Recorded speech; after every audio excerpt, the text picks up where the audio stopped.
People of the internet, I am that F King Guy, and on this week's show I continue my trip around the world and stop off in 1990s East Germany for a light-hearted comedy about the fall of the Berlin Wall. Sadly there's no David Hasselhoff in sight, but I'm joined by the next best thing, Mark Plant. A Total Cocktail presents 2 to 1. Ich soll mir was Schwarzes anziehen. Und ist es legal, was wir da vorhaben? Was legal ist und was illegal ist, derzeit sowieso eher von der Seite des Betrachters abhängig. Das ist unser seit gestern ehemaliges Geld. Wir dürfen das. Das ist Klopapier.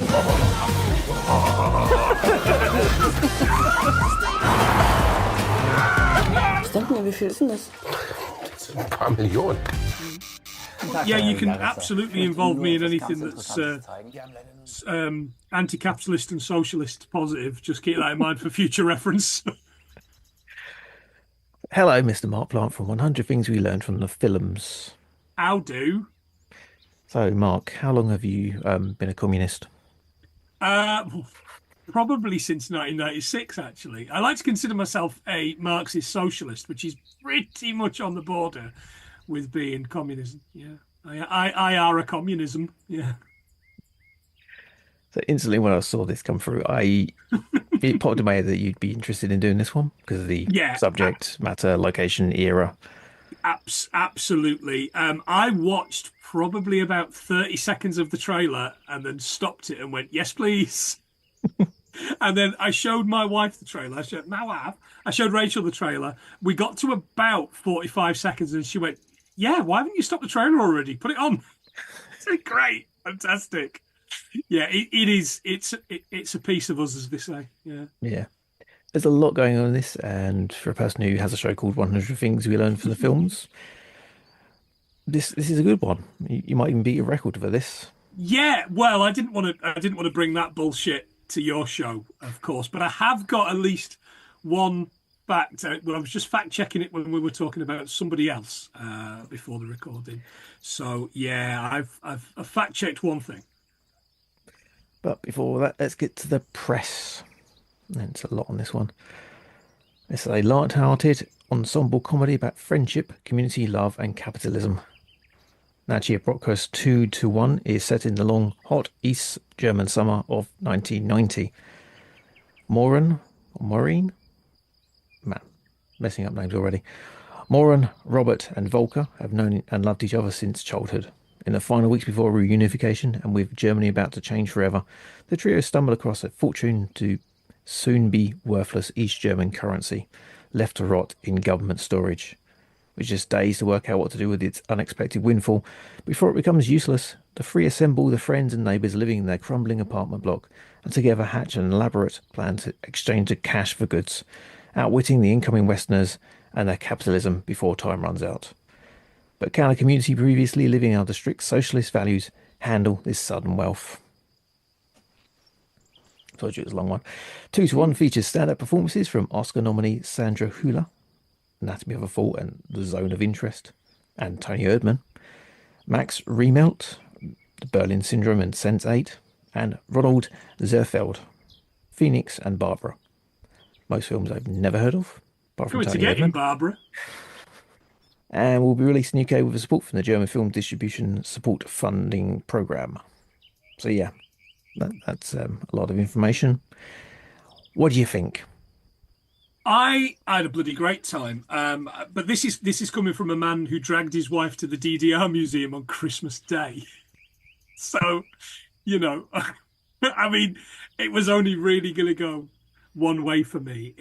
The architecture, I thought I was watching something filmed at fucking Butlins. Just everything was.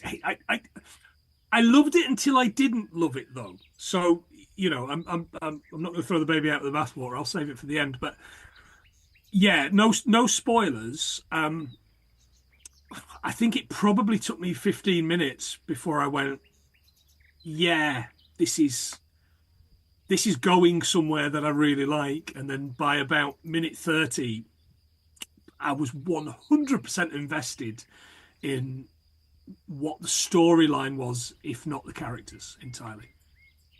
Yeah, because the storyline premise, finding money and spending it, it's a screwball comedy idea. And as it's been pushed as a comedy, you'd think it would be just that. But this is a German comedy. They do things a bit differently. They do, and I thought it was a very romanticized look at a particular time in history that would have been tough for many, and we see it through the eyes of East German people almost entirely from them, and they are the protagonists, and they are the antagonists, and it's all them. The West Germans, the other side, The are not Westies. shown quite so well. Yeah, the Westies, as it's referred to, not shown quite so well. But they wouldn't be. Why would they be? Yeah, there's a few different ways to claim the money back that they find. It's quite complex, and there's the main scam with buying goods off Westerners with the German money and then laundering it with reselling those items back to them in some way. So they get the money that way, and there's other different schemes which are very complex, and I'm guessing what they maybe did with the money. I'm not sure. Yeah, I don't think it's probably quite as complex as the film makes out. I think it's very much loophole after loophole, and there's a great bit. I'm not going to spoil it, but there's a fantastic bit where they utilize returning members of the government, basically. And that's a really fun way of doing it. And there's a little section where you kind of think, oh, they're going to have to kidnap somebody, and that leads to hijinks, let's say, not unrequired hijinks. Yeah, it's just such a great time with this film. Yeah, with the ups and downs as well with it. With that part with, oh yeah, we'll probably get to that later on, but it's like a melodrama as well, isn't it? Really? Yeah. Yeah. So here's the bit that I liked the least. There's this strange love triangle that I couldn't quite figure out. You mentioned polyamorous. Yeah, It I seemed thought that way. that's what it was, and you mentioned at the top that it was a kind of a childhood love triangle. I thought, oh right, okay, that's great, but it didn't feel that way because the character, and I haven't made a note of any names. The gargantuan gentleman, I've called him, Volker. Volker. Yeah, so he went to Hungary. He went to Hungary. They made a big thing about this man going to Hungary. Oh, how's the refined West? I'm kind of like, not fascist Hungary, surely, in 1990. But yeah, when he comes back, it's kind of like, oh well. And there's a kind of a sleeping in the same bed scene. I don't know if what did happen, because it's not particularly, to me anyway, it wasn't particularly clear, and I don't know if that was in the translation. Glad it wasn't just me on that one. Yeah, I think It did feel like translation. yeah, it might be that. It was one of those films I would watch, and as I said, there's lots of things in it which you'd be reaching for your phone to check up the facts for, or if you've got a computer open, you'd be checking the facts. And if you're watching a film, usually you go, oh, okay, yeah, what was that person in? What was that? That's true. That's true. And it's like, it's occasionally in some films. With this one, it was like every 5 minutes, I'm like, that sounds really interesting. And you just go to look up and like, I'm supposed to be watching this film. But occasionally I would just zone out and get interested in something they've said. Go, "Oh, is that about that?" And look at this film and I think I've missed something. Go back and I didn't miss anything at all. It just wasn't fully explained. You're just expected to be like swept along with it. Yeah, and the thing with Rachel and I is we'll tend to watch a film in silence. But if she has questions, or if she feels that she's missed something through her hearing, because listeners, my wife has tinnitus, there's acute tinnitus, that she'll have missed something. But this was subtitled, and for me it was the opposite. So when I was making notes on my phone, which is what I was doing, I'm watching these films, I was then going, oh, fuck, I've missed something. And I'd go back to her and she'd go, well, I can't really tell you because I don't understand. I think you might have missed that, but I think I might have missed it as well. And then we would go back and go, well, we haven't missed anything. It's not explained. So let's just fucking go with it. Let's go with it. Oh, look, here's Johnny Vegas. German Johnny Vegas. It's a weird sensation, like, you're watching it and you're think you're missing out something, but you're not. Mm, Yeah, it's an odd one. yeah. And so here's the thing. I don't know how deep we're going to go into this. So they find this. There's a long lost uncle, which again isn't explained. Is not Yeah, he's explained at also all. the relationship with him's in the film as well, and the strange kids, and he didn't know them, and he's getting to know them. Yeah, Another story which kind of not fully explained. yeah, absolutely. But it just so happens that he is a security guard at an underground fucking something storage bit that they used to use back in the 70s. Used to use it for ammunition and There you go. stuff like that, I believe. And now they're using it to store all the old marks, all the old East German marks. And he lets them in. So you might as well have a bit of a sniff about it. Why not? Take as many as you want. It's just trash. It's not worth anything. So they do that. And for me, the message of the film is never employ a disenfranchised security guard. Because, keep your security guard happy and he'll stop letting his fucking family drive him up. I mean, he basically let them in for them giving him a lift in this tiny little fucking Trabant. Credit where it's due. Didn't realise it was worth anything though. No. Hmm. No, I guess not. But still, he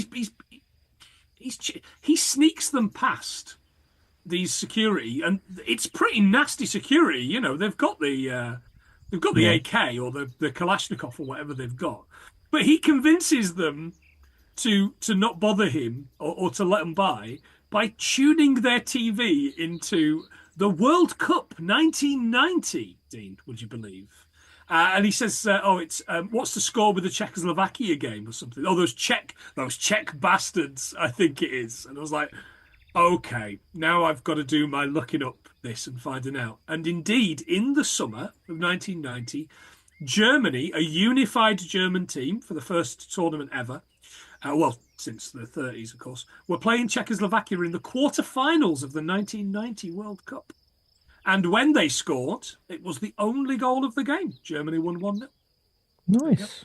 I thought you wearing a Czechoslovakian football shirt there as well when you come on. Oh, it does look a little bit. No, it does look a little bit like a Croatian football shirt. Yeah, but it's my Run DMC t-shirt. I'm a Run DMC Adidas trackie as well. So yeah, I'm very on brand for not this film. Yeah, but they also add in that they were like anarchists back in the day as well, troublemakers, which again they don't fully go into with a relationship with the three main ones of the ensemble cast. The love triangle, they're anarchists, troublemakers, part of some group maybe. And again, it's not really expanded upon at all. Yeah, the father, the guy, I assume they're married, but maybe not. He's a good socialist, isn't he? Or I guess a good communist is what he is, and he believes that everything should be of the people, for the people, and rightly so. That's something I believe still to this day, 2025, at the age of 45. I still think that we should have, and we could have that. It's no problem at all. It's very simple. It's just that, welcome to Britain. It's not going to happen. But I like him, and I like that his kid he's just a little troublemaker. He's basically Rembrandt, isn't he? He's going around. He's Rembrandt from the Warriors, not the Rembrandt. But yeah, he's Rembrandt from the Warriors. He's going around spraying all sorts of stuff, getting himself in trouble. It's good stuff, and they're good enough parents. They've got a little girl as well. And the idea that they come up with when they find out that these marks are still worth something for the next 3 days, isn't it? Yeah. 3 more days to spend them. And there's a knock at the door, and it's a door-to-door pan salesman. Now, I dodged a bullet because when I was 19, I was a week away from becoming a door-to-door pan salesman. In 1999 in Britain. But the company I worked for went under. So I ended up going to work in a cheese factory. There you go. Blessed are the cheesemakers indeed. But that's the general conceit of the film, and that's why I thought, they got to get rid of millions in a couple of days. So Das Boots, Das Millions. Very good. Yeah, that's the name of the show. Maybe not. Do you know what? On the subject of millions, it did make me think about that Danny Boyle movie about the kids that get all the money before it turns to euros. You know, it's on. There's a Danny Boyle movie called Millions, which is about two little Scouse lads who end up a train ends up losing its cargo, and it's full of pound notes, like £20, £50 notes, and they end up having to spend this money in 24 hours. It's basically fucking Brewster's Millions, but with Scousers. Yeah, I find it so hard to believe you don't know that film exists. I never heard of it. It's like it's the Danny Boyle between Trainspotting and the American one with Cameron Diaz and Life Less Ordinary. I'm sure it's between those two. Yeah, sure it is. See, I know that film. That's great. That's one of those films which it is great. Or maybe really, it's after that. It might be after. Because I know he went down the maybe. hill after that one because it wasn't well received. So yeah. Yeah, Millions is Never heard of fun. it. Millions is really fun. Yeah. It's cute. It's cute. It's cute kids. It's cute kids. Cute Doing Scouse cute kid. kid things. Yeah. Hey. Yeah. But their idea is, I've written DDR Del Boy. I quite like that. And they get a lot of equipment, like these microwaves, and each and every one of these boxes was completely empty, by the way. You know, Yeah. classic film boxes. You know, is a cup, drink out of it. It's also empty. But yeah, I liked it. I liked it a lot. Yeah, I think if this film was Germany, I'd be at Checkpoint Charlie. I'm in the middle, dead center. Like, Okay. not sure which way. It's not a film I'd say was bad. I'd recommend it to people if they're into this kind of thing.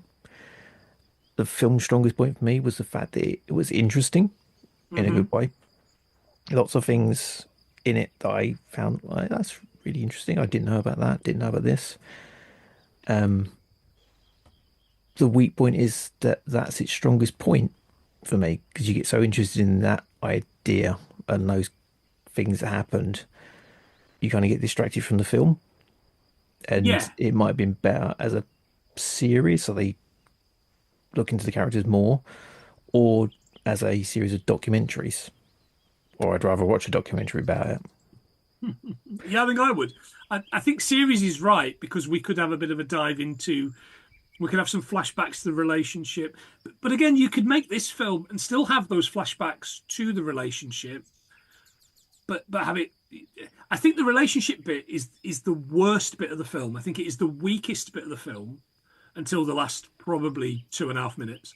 But for me, it is. Like you say, it's not fleshed out enough. It isn't fleshed out enough. But And it's 2 hours long. It's long. yeah. If you like this snapshot of a time of a change, and of a people having to deal with the realization. For anybody that's watching the video, there's a much better movie called Goodbye Lenin, which I have on DVD. Starring the fantastic Daniel Bruhl, of course. But yeah, Goodbye Lenin is a very, very fine historic kind of snapshot of East Germany into West Germany, into unified Germany. But I still stand by the fact. I think this looked good. I think it was filmed. I think it's filmed lovely. I think there's some really good stuff, and not just because the kind of the undoing, because there's so many opportunities for them to be undone here, and there's the slapstick comes in when there's all the different cars pulling up with all the people selling different things. There's glass decanters, crystal decanters. There's microwaves. There's the guy with the pots, Mr. Pots and Pans man from the faraway tree. References for nobody. And then there's all that, and that doesn't happen. But what brings them crumbling down is that also in this pile is 200 and 500 mark notes, which don't exist, which apparently, and this is true, I looked this up, which apparently were created just in case East Germany wanted to take over West Germany at some point, which I love. And they go, oh, it's just toy money. Let the little girl have it. And the little girl goes and buys a teddy bear using a 200 mark note, which is not tender. But did you spot who she bought it off of? She bought it off of Charles Bronson in a perm. This guy, you've got to go back and see this guy because it is fucking blammo central, this character. And I know, because every time I look for people, they're always Charles Bronson. He's got the little wispy tash. He's got this mullet. Oh, East German Charles Bronson is, yeah. And he was in Double Denim too, which, that's perfect. And apparently in real life, those notes were the reason why they found out they were the thefts. Because they would end up in circulation and they were like, where did these come from? And they actually figured out that someone was actually stealing from them. And there is that little bit, isn't there, when they go over to wherever the banks are in West Germany, in old West Germany, and they're like, we've found this. Like, what the fuck has this got out of here? What is this? And that is what it is. Yeah. I mean, the real story is probably, if they went deep diving into it, they probably a bit more than what Wikipedia gave me. Essentially, it was two Hasselstadt residents, Haberstadt residents, Okay. aged 24 and 26, had gained entry to the tunnel system through an unscored opening and made off with numerous banknotes. And that's pretty much it. They got 4 months in prison, 3 years probation, and had to pay 120 Deutsche Marks to a non-profit organisation. Wow. Okay. Yeah, and the reason was the M20 and M500 DDR notes were out in circulation. They were using them. There's two particularly lovely moments, kind of towards the end, which I won't share. There's a really nice moment regarding roads, which I quite liked. The roads kind of thing is, okay, it's not a spoiler. A character goes from the east to the west, and he's kind of like, as they're talking and they go through the checkpoint kind of thing, and then all of a sudden it's silence, and it's like they're driving on, clouds. And can you hear that? It's like, what exactly? It's the roads. It's great. And then there's a truly moving moment about the country's part in world furniture towards the end. But when you watch and enjoy this film, that'll all start to make sense. I really enjoyed it until I didn't, is probably my review of the thing. That and a true love letter to socialism, I think. I would say I'd recommend it to people if they were into this kind of film. That's why you got in touch with me. I think only you would have liked this, at least. I can imagine Captain J had lost his fucking dinner over this. Yeah. I love that guy, but he would not have had his time with this. But you're the only person I saw it, I thought, oh yeah, Mark would do that. Even if you didn't like the film, you'd like the subject matter. And it turned out I liked the film. I really did. Yeah. So if I knew someone like that, I'd throw it to them and say, yeah, you might like this. And they may really like it. There's lots of people I wouldn't recommend it to because I know they'd be, Captain J. Although I think he'd like the line of first we ruin socialism, capitalism is next. I think he'd be well up for that. It's one of the lines I definitely made a note of, thinking this is fun. Okay, where can we find you online, and what do you want to do? Oh, what do I want to do? I want to bring down capitalism. That would be fucking brilliant. Up the proletariat, that's what I say. You find us anywhere you find your podcast. As you mentioned at the top of the show, we try and learn 100 things from every film that we are doing. We've just done, as you lovingly referred to it as, Wacky Racists, or The Cannonball Run. And next week we will be doing Time Cop. Which will be great fun, I'm sure of that. 100 things we learned from film.co.uk for all of that stuff. Also go there for your charity walk still. Oh yeah, so next week as this comes out, we are walking 25 miles for Teesside Hospice. One of our listeners, James Allen, sadly died of bowel cancer at 37 years old. 37 years old, listeners. So if you go to 100 things we learned from film.co.uk, the link at the very, very top of that page is our charity walk. Please give anything, or if you can't give anything, please share it on your socials and that'll get it in front of people. Because we're desperate to get as much money for palliative care for Teesside Hospice. That would be really, really good because they did such a great job for James and his family. If you listen to this in the future, go to the site and find a link for Teesside Hospice to donate to them. Yeah, they're good lads, and you know, it's I can't even make jokes about it because it's just so fucking good. As always, you can find me online at totalcultzone.com. I did this the other day actually through speech to text. It says Total Galt Zane for all my snuff links and socials. Well, that's kind of in keeping with the German film. All my snuff links, yes. Well, I was thinking Galtzine, but you know, okay, fine. Even a button there where you can buy me a coffee, which would be lovely. Oh, you should. Yeah, go to a spoiler zone maybe. Oh, A little bit of the ending. Yeah, okay. So see you in a couple of seconds.